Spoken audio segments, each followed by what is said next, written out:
ناهی بر مایه قومی کرد زمان ناشکی و دانه تو به زمان ناشکی و دانه تو به زمان کسنه کردن مرن کسنه کردن مرن کرد جنده بین جنده به قطعه آلا کردن جنده به قطعه آلا کردن هم خوردن رنگ کورو شورشی سردکن کنادیان مدارشان سردکن کنادیان مدارشان کسنه کردن مرن کسنه کردن مرن کرد جنده بین جنده به قطعه آلا کردن جنده به قطعه آلا کردن هم خوردن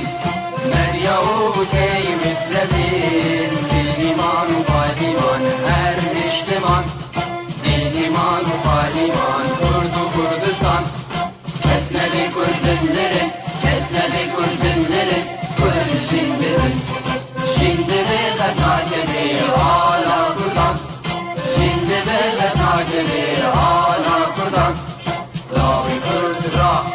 بوی سرفی و شیران بابقی نشیدگین تاجی جیهان بابقی نشیدگین تاجی جیهان کسنه کردن مرن کسنه کردن مرن کرد جنده بین جنده به قطعه آلا کردن جنده به قطعه آلا کردن خوردنون کرد حاضر و آمادنه جان فدان جان فدا هر جان فدا جان فدان جان فدا هر جان فدا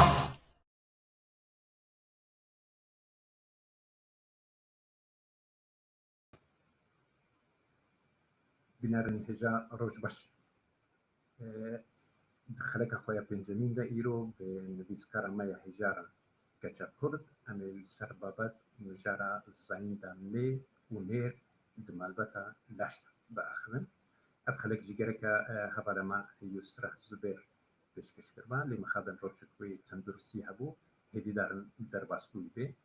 أمي أجي هول بدم بنبيسكارا هجارة كجا كرد آري كاربم جيبو برسنوا أم كاربل السرب سكن وهروها قفتو بكن فرمو ما مستوهم خيرات تجي بخير هاتي وأفدا محمود مي بخشيبن تقلك إيرو لسر مي ونيرا بيكو مان مي ونير دي جوري هنم يكجي مي ونير خويا كريا ديار كريا وكا ميروجن وكا آجل يعني دا آجل ومروفان دا خويا كريا نيربون وميبون ليه دا تشتادا دا تشتين كردي دا نخويايا ليه نوكا كوهنك دا بيجن يعني هركس دكاري لغور دا فرا خويان لغور زمان دياخوا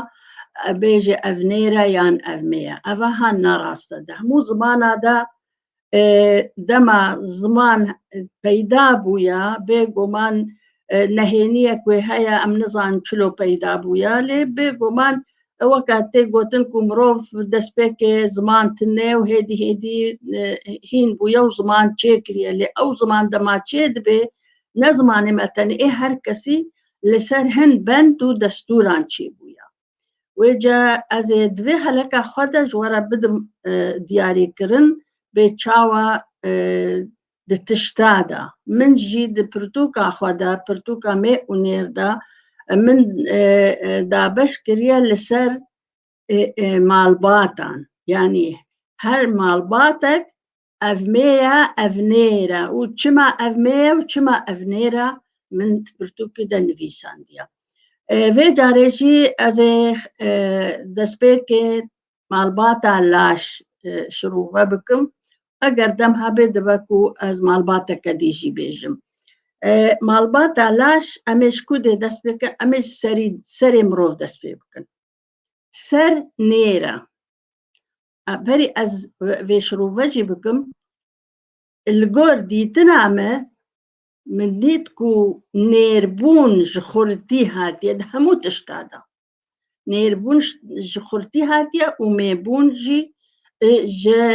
لاوازي هاتيا يعني وكا تشاوا مير جني خورترا تشاوا بران جمهي خورترا ده تشتادا جي ازين هاشيروفا كم تشلو امكارن بيج افنيرو افميا سري مروف نيرا سري من يعني سري من جبركو سري بيجو مان دلاش دا سري جرينجا وقالك تشد سري دا هنك هنجو عمينا هنجو نيرة سري نيرة دنابا سري دا سودان هيا ومجي هيا أفجي دي سد زماني مدى بكردي أم نير دبيشن مجي من سوداني تا منيري هاتي قوتن أف لسر بندي هاتي جبركو مجي دا مروف مجي ويخرابو يعني مروف باقي مدميني يعني هبوناوي فاليا أزي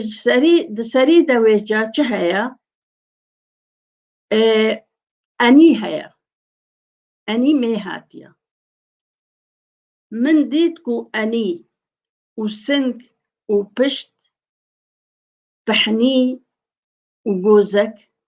أفين ها همو مينا شما مي هاتنا جبركو أفيها بلاش وقت أني وسنك وبشت أم دميزينن سي بارجا هستينا بتفقرن جريداينا بلاش يعني من دي دلاش دا أو تشتاكو دلابطي أنجي بكاركي رادبي أو تشت نيرة ليكن نكار ببتكار رابي وكا أني وبشت وسنك وقالك جامير هند بيجن سنك مية سنك نيرة لأبخا سنك مية جبركو بارجة هستيكا بلفاندنا وبيكو بكاركي رابي هروها جوزك بلنقفا جريدايا يعني نت كاري بلابتي ونجيب كاركي رابي وبحنيجي بفيرنجي لأزي بمسار ملي مروف مل نير هاتيا قالوا شمان مل نير هاتيا بيقو ما نافي مل سي نافي مل هنا مل أم بيجن مل هناك جيد بيجن بي وهناك جيد بيجن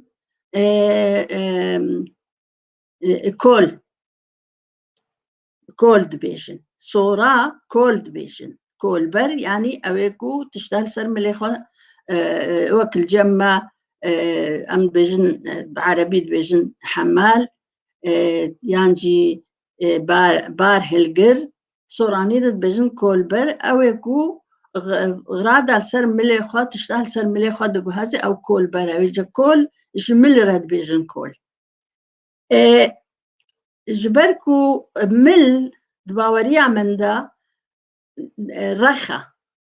رخ دزماني مدى هموجي نير هاتيا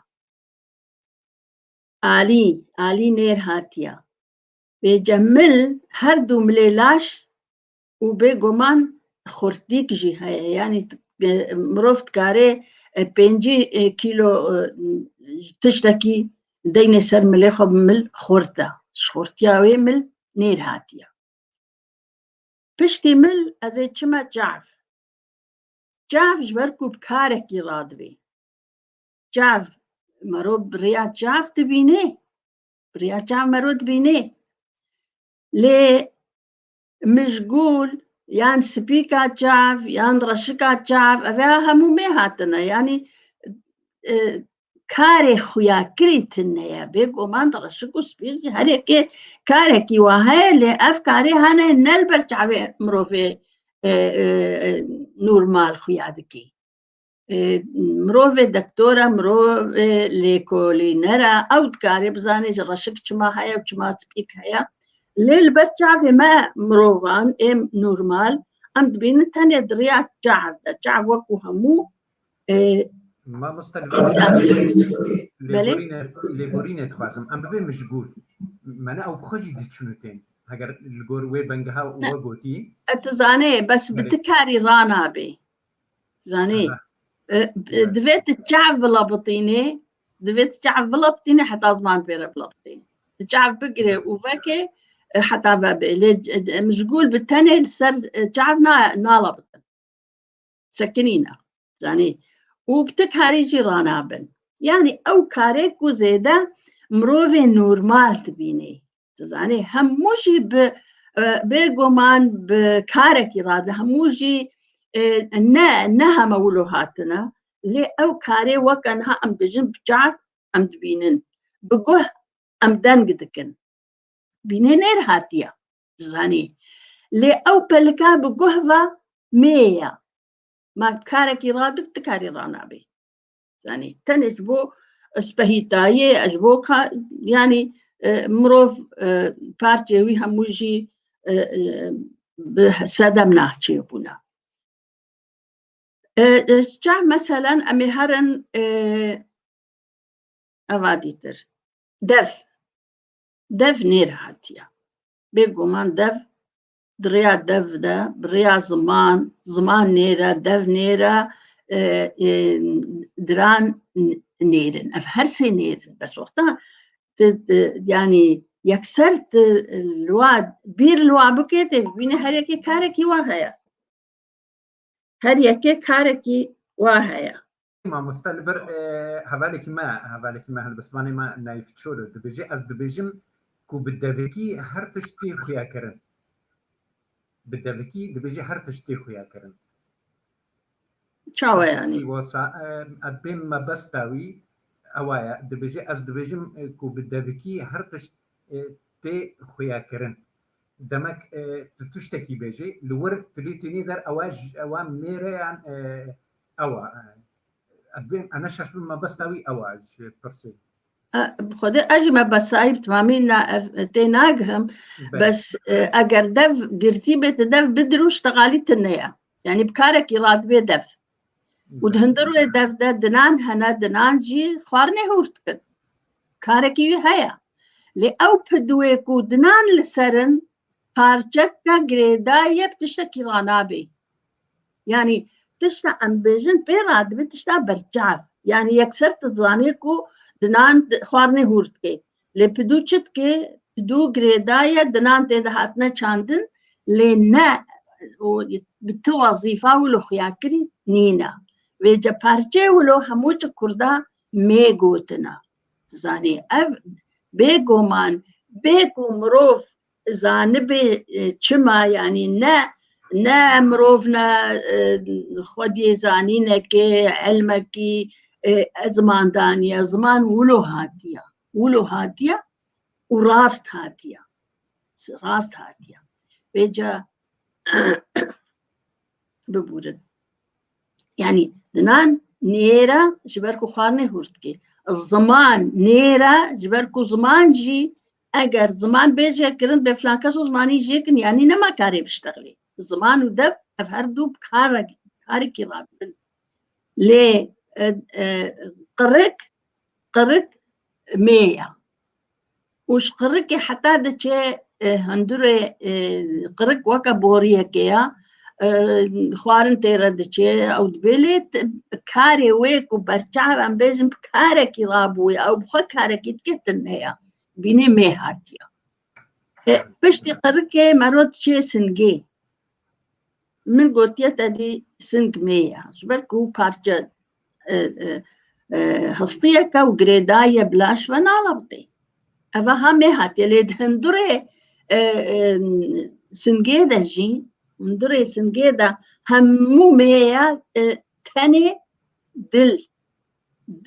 برهي خوا نير هاتنا يعني مرو تاني هم الفيتي بيني بكي مرو زاني نيربون شخورتي هاتيا دل بيقومان دل هاري خورتا دلاشي مروفتا و رهن دلجي نير هاتنا بل الفرجار دي از ليوري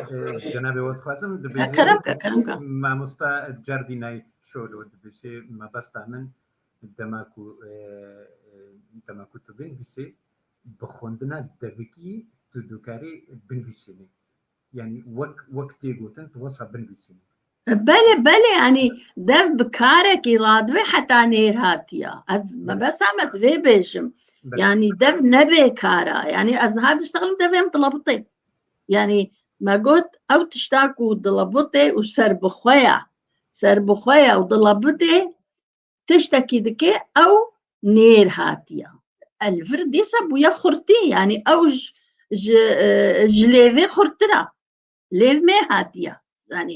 يعني جبو ام بقى كدن ام شاشنا بن افمي وافنيرا دفي ام الهر تشتي ميزين او تشتاكو بكارك يراد بي او تشتي وبكارك يراد بي يان ضلبطي يان سرخبونك هيا او نير هاتيا لئين دي دوري مي هاتنا يعني دهندوري زك دجي زك نير هاتيا زك بتشوق دبي مظن دبي فراد دبي يعني نتشتكي جريدا يكون نلبطي زك نير هاتيا ليد هندري زك دا تشتيد هندري زك دا هموشك مي هاتنا يعني روفينا ميزادان كا أفيها كردان مي قوتنا يعني بوري بلاستيك جيت بينا أم ميد بيشن أما منير نقول يجبر كنت تشتكى تاني جبو تشتكي دي خوارنا كتيرا دچه آوا كتيرا دچه أفا هني ميهاتيا وما قلت جوزك وبحنيجي ميهاتنا لبي لينك بي بخوا نيرا بي من بيا أو بخوا لو جاب بي دبيجن وبي دبيجن نير هاتيس بر كلاش همو خورتيالاش لسد بيا اگر بينا بي مرو نكارف سكني يعني افتشتي دلاش دا و از بيجم همي افنيرا و افميا يعني هر يكي كوبي نفيساندنا كي بنفيسي باوري عمدا بفيرنكيا نزان برسن سرهانانينن از چما معلوماتك دي وقت مرة هيا درخت هبي ما مستجار دي نايف شولو هبالي ما هالبسواني ما دبجي خوستكا ما هميان كوميتيك بي آباكرن رزمان بكشتي بيقومن أب ما بستما وخوستكا ما هموايا والله أب يا ما هموش كايا هي بما مستي وك كتشا كردبا هروها ما مسلمن برزو محمود او جبراكي ويا كارن بيروز كنت بوارده هي رزماني ما قريداننا هي بدار مدمك نيزيك دا او كارك بيروز براستي سباس قال لك ممنون مشوا كاسيكو قهت دنا زمان ودخازن هين ببن ازي لاش هرما مالباتك دي از براستی خوازم مالباتا گیا شیناهی اف جی گلکی گرنگا کو ام بزانن کی جان جوامیا و چمامیا و کی جان نیرا چمانیرا گیا بخوا نیرا مالباتا گیا من ویساندی مالباتا گیا و شیناهی گیا نیر هاتیا وجا تشتي بقيافة قريداي وكو مالباتاوي قيايك وأمدخن قيا أمدخن وكا توزك وكا بار وكا بونغ أفتشتها همو ميهاتنا لأزيت شما شبش باتيخ و كندر يعني جي كولنت بني فانجيا بن بخوا نير هات يا زماني ماذا بن او بنيكو بعرديفا راس دچي السر عردي دچي وكا بنێ گیا بنێ شەبەش بنێ پەتیخ زانێ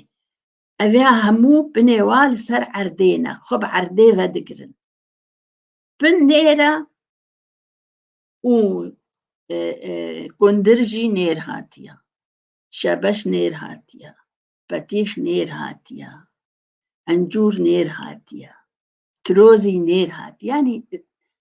بڕاستی ئەس gelek وەستە هەم بڤێرە حتا ئەمە ئەف تژهەر مامۆستا لێبۆرینی جاردی دخوازم دوێ مەبەستێدا پرسێکیش هەواڵی مع عەبدولخان تلداری هەیە متمام نەکردە بەری فەرمۆ لێبۆرینی دخوازم فەرمۆ زانێ یعنی ئەvê ku pinêwa li ser erdêne pin bixwe herwa di Kurdî de hemû nêr hatine bêguman pin xurt e dema ku va tişta hildigirê xurt e lê gundir camêrên her dibêjin mê ye xuya dike ku li Kurdistana Rojhilat mê dibêjin lê gundir nêr e û şebeş nêr e û petîx nêr e ترۆزی نێرە یعنی ئەف تشتێ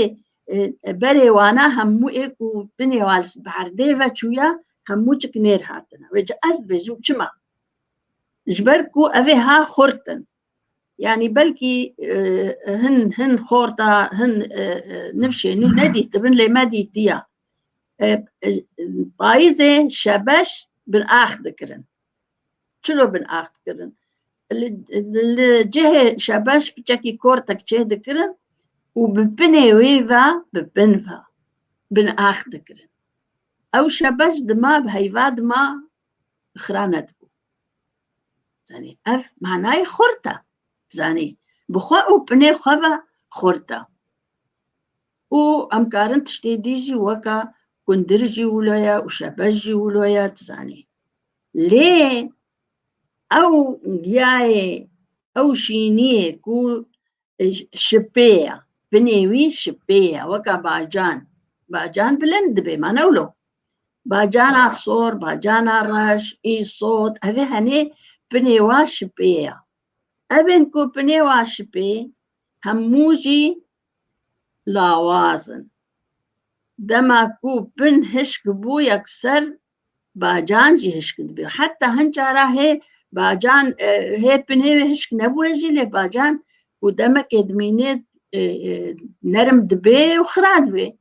çi bacana reş mesela pîr dibe û mezin dibe û nerm dibe xira dibe yani min got ew malbata giyayî ya ku şipê maye pinê wî şipê ye dibînî hemû çik berê wa mê hatiye berê wî giyayî mê hatiye çi bacana reş bê çi îsot bê çi ya sor bê evê hemû mê hatine mana wê pin serdestî bera xwe ye yani berê xwe berê wî giyayî lawaztir e jê zeîf e ew xira madem xira dibe îzan zeîf e keremka بەێ مامۆستا جوانێکی تەماشەبانی خۆشی تەبلیغ بکەن بەێ لیبۆرینی جاردی جەنابێ وەتخوازم محەممەد ناسان دەبێژێ پرسک وەسە بە عەرەبی ڕێکردە واتایاوی بێرەنگیە دەبێژێ هەر تشت بێدەنگ بێ تێناسکردن وەک مێ و هەر تشتێن ئەو بێ تێناسکردن مێر دەبێژێ گەلۆ يعني وەسا وەک پرسک ماتمایی دەبێژێ وەسا تێگەشتە ڕاستە باە لە گۆرد خودێ بێدەنگ و دەنگ و بێدەنگ ینی نزا باجانە سۆر و یاڕەش و شەبەش و پەتیخ ماگەل و هەنێک جواب دەنگن نزانم ینی گوت ji ber ku bi pin ve girêdayîne li gor ku min têbînî kir li ser û min nivîsandiye jî pirtûka xwe ku bawerî pê bînê yani me dît berçava weke bacana reş bacana sor îsot evê henê ku demekê dimînin û dibihûrin xira dibin yani bacana sor şîn e pêşî kesk e şîn e dema ku sor dibe ew sorbûn demekê dirêj namênî û demeke dirêj me xira dibe بمعنى لي بنيود منشين بنيود تشتك بيناتي اللي باجانا بي وخراد بي بيجلج في از بيجم بن شوب نيرا او تشتاب بن وهاتية مادام زو خراد بي او لاواسترش بنيخوا لاواسترا لي شباش يعني شباش ببنيخو دما ببنيخو وبي او تقاسي دوم دكي بهايفا دوم دكي وخرانا بي وهن جارا مروش بن دكيشي المالي دجي دميني جاري بلكي ونديتيا مديتيا اذكرنا في قاعدة دهلاندن شباش تقدوهم شباش اخو هلين سري صالي بخون يعني كرمك بله پرسکلیزی شهبالی ما عبدالخان تلداری دبیجه ما مستشما امه بلند دکن و نیر نمز دکن میناک دبیجه دیامن و بابین من قالوا ما تيبا دقل دقلك الجهان دا نني شانا نيرقرني وبرباجية ويا ميكرني يعني ما بستاوينا النظام هون تيجهشتن يانو دبيجي أزجار دي دوباربكم دبيجي ما مستشماني مي بلند مي مي بلندك ونير نمزدك دبيجي ميناك ديامن وبابي من قالوا ما تبقى نبلند كرنو نفس كرنا بلي يعني ده همو زمان هذا دوكب عربي بجن جنس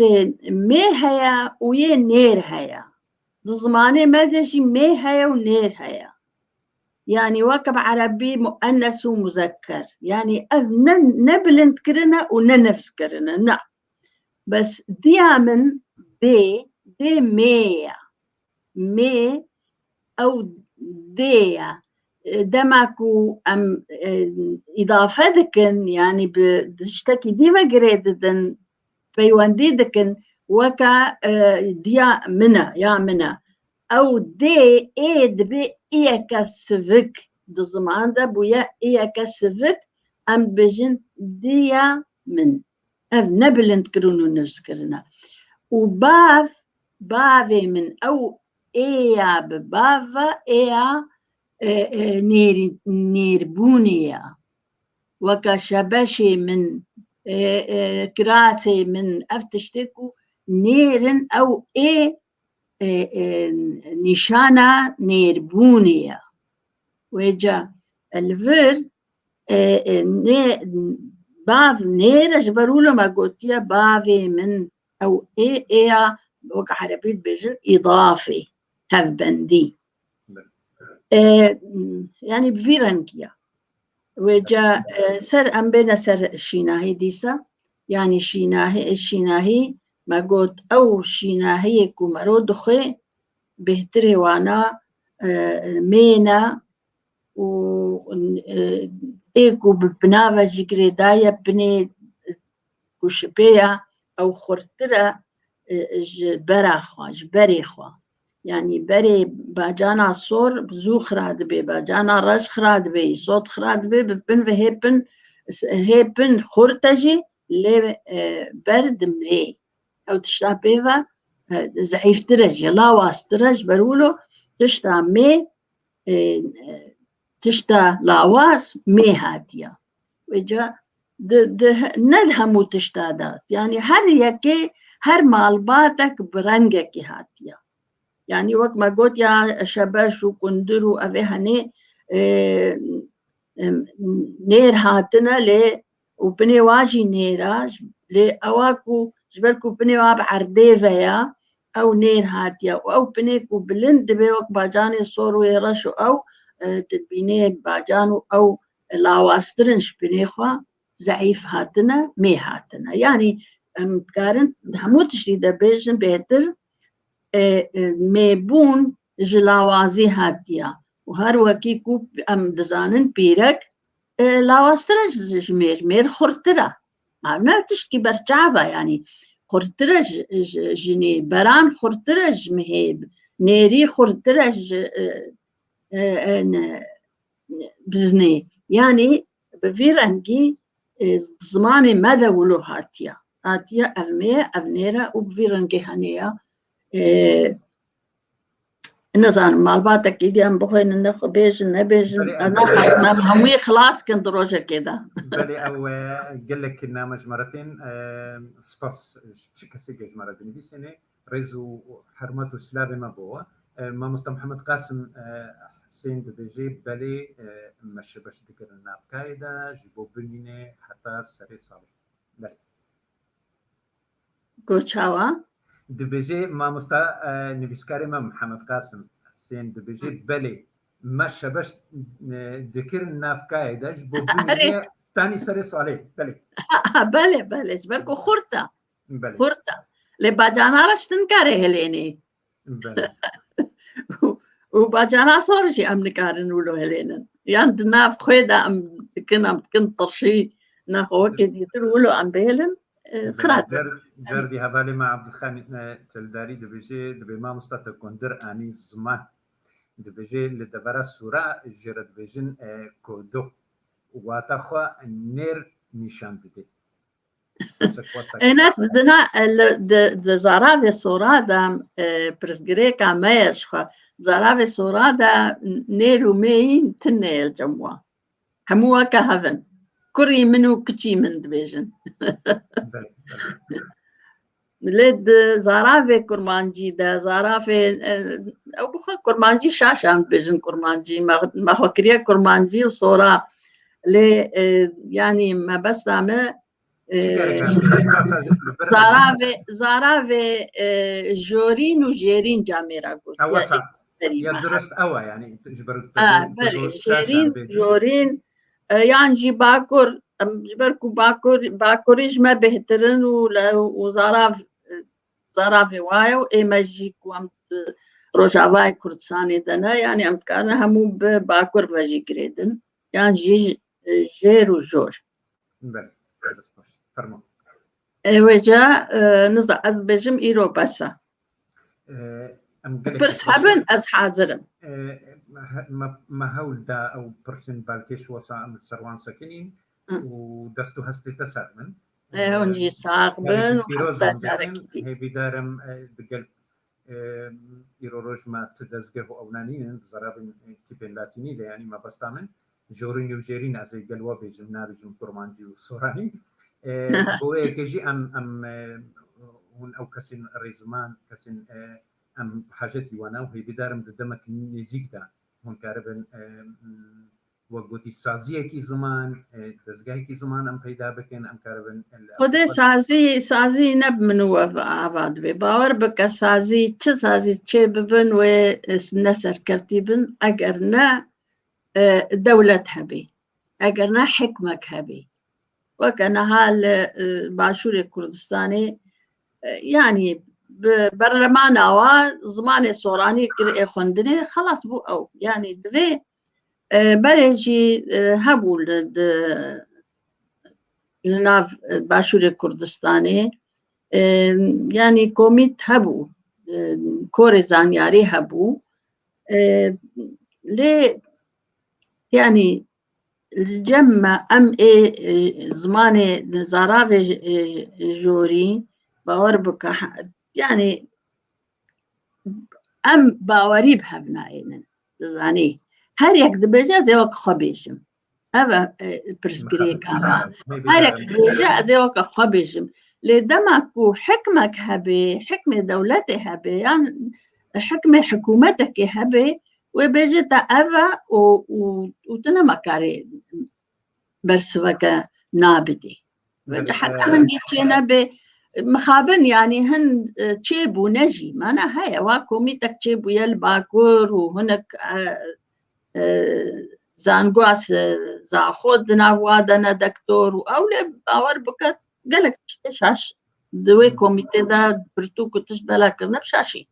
بلي مخابن برسك داوي بري او جنديكي منو تايا عباس شاشان جندية مايا مش تخص شوز بنار على بيجم از کەچا کورد گوندیا من ئەس بەسەر بلندم ئەرێ چاوە من لە گوندێ عابرێ خۆناس کرد من خۆناس کرد گۆز کوردم ئەم سەر بلندن بووە گوندیکی مایە پرسێکی تکێت بێ هش و ڕامان گەلو نێرن مەیە نێرە مەیە هش مانەمە گوت بەێ بەرکی ئەو تێنە گەشتیا نەشوپاندیا هشێ من ئەم دبێژن سەودان هش